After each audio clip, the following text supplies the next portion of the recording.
Hey guys, it is Ice a Review.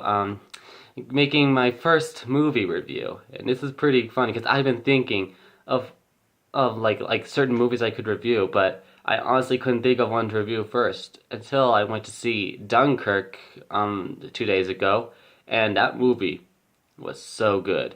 I had high expectations of it, and those expectations were were basically correct. It was a great film. It was so good. So. Um, yeah, it was a really good film. Not really much to say about it except it was really good. But I'll try my best to get into it.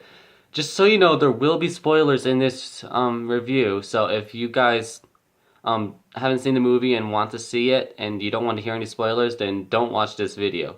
For those of you who don't care, then I'll go right into it. So the film, of course, opens up with like some films like with like the whole like that, forgot what you call it. Like it said, it has like words at the beginning of the at the beginning of the thing. Like for Battlefield One, it said Battlefield One is based on real events that actually happened. Well, it does a similar thing here in Dunkirk, where it says the enemy has trapped the English and the French and they have trapped them in Dunkirk and they're trying to find a way to get out of there. And of course, they can't get home, and they're trying their best to find a way to get home. So it says at the beginning they wait there for hope, for mercy, and all that stuff. And it was, I gotta say, just the opening half was just it hit me so hard where I literally almost started crying because I mean I was looking at how much these guys were going through and how it was literally making some of them go crazy, and it was, I mean, it really showed me how big of an impact, being trapped in this city, having the enemy close in behind you, knowing that you're probably not gonna make it out of there alive, and possibly none of you are, is like really riveting. And we did see the movie in IMAX, so of course the planes flying overhead were really loud.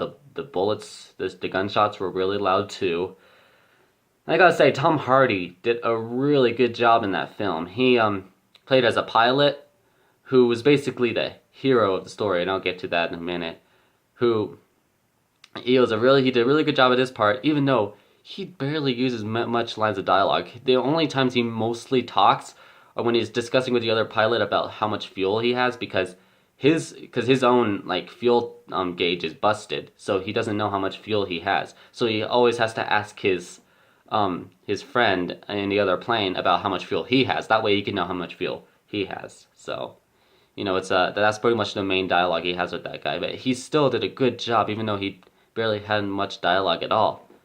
So, another thing that I loved about this movie was how, even though a lot of the characters weren't that well developed, you still felt quite a bit of sympathy for a lot of them.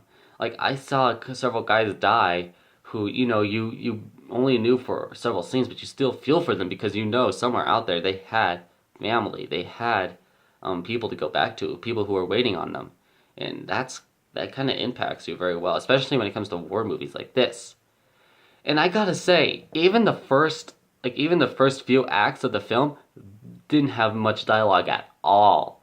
Like it was mostly just witnessing for yourself what was going on at Dunkirk and how these men were going through any of this. I have barely seen a movie where like for the first bit there's no talking, but you don't want there to be talking because you want to experience for yourself what is going on. And that is, in my opinion, was brought on so well by Christopher Nolan in that first beginning scene. It was just incredible. Another thing I loved about the film is like how you actually have one civilian boat. You actually cut to this civilian boat who's going to save several guys. They actually rescued a guy from a sunken ship. They rescued another pilot. It's very impressive. Like this one guy, he's literally kind of lost it because his ship was just sunk by a U-boat, and he doesn't know what's going on. And there are two little boys and an old man on this boat, on this little civilian boat, and the soldier's just like kind of like losing it, and he's like, "Where are we going?" And then the man says, "To Dunkirk." oh no, I'm not going back. We're gonna die if we go there. I am not going back. And he literally tries to take the wheel by force and hits one of the kids in the head, severely injuring him.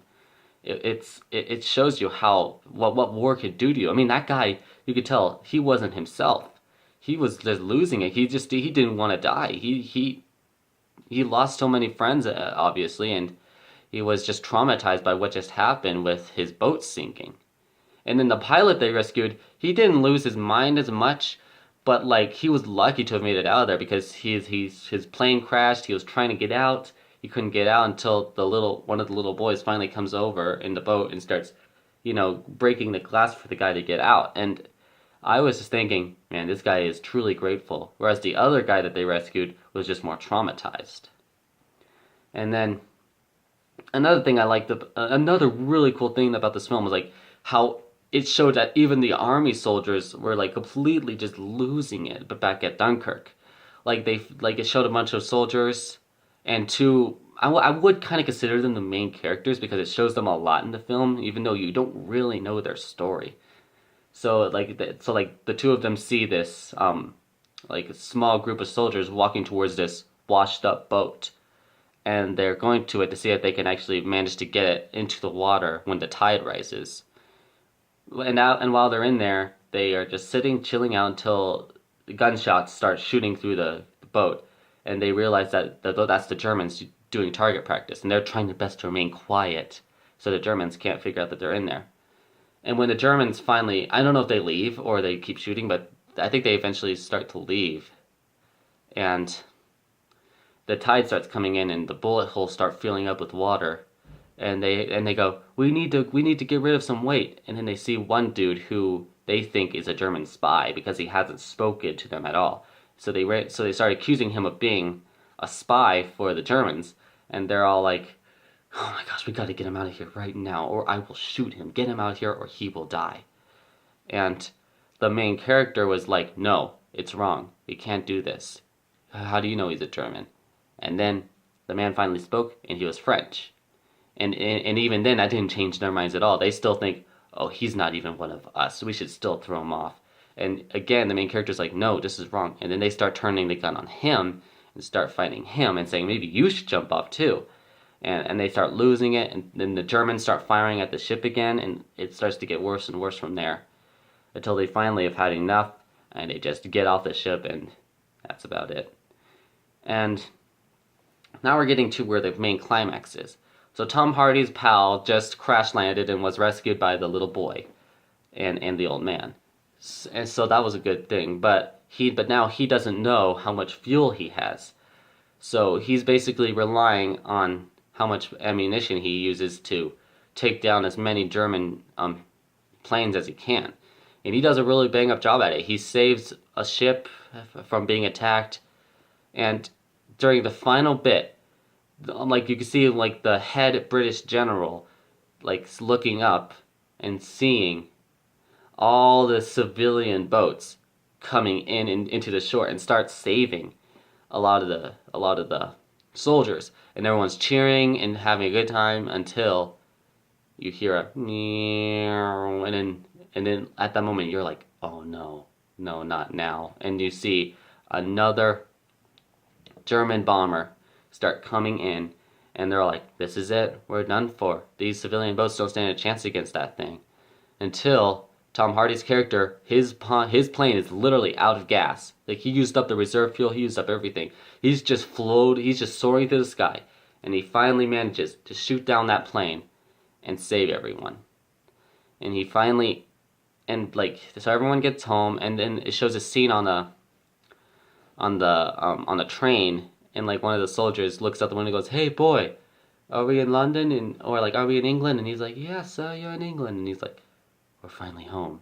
And then they read a newspaper talking about how like all the sacrifices they made and how like it was so close to call, and how they are glad for the French to actually, hold the line for them, even though it was clear they also wanted to get home just as much as they did, but they still held the line for them. So that's what I call bravery. And it shows Tom Hardy finally landing his plane and then getting taken away by Nazis. So All in all, this was a very good film. Even the film, just like the entirety of the film, barely had much dialogue. It was just mostly visualizing on what these soldiers were going through. And even then, it was still just like, it really got you. Because you know that these guys were like, they were suffering, they were starving, they were thirsty, they were hurt, they were injured, they were begging for like people to get home. They were wondering if they were ever going to make it out of there. Every time they would hear a plane coming in, they'd be like, okay, this might be my last few seconds on Earth.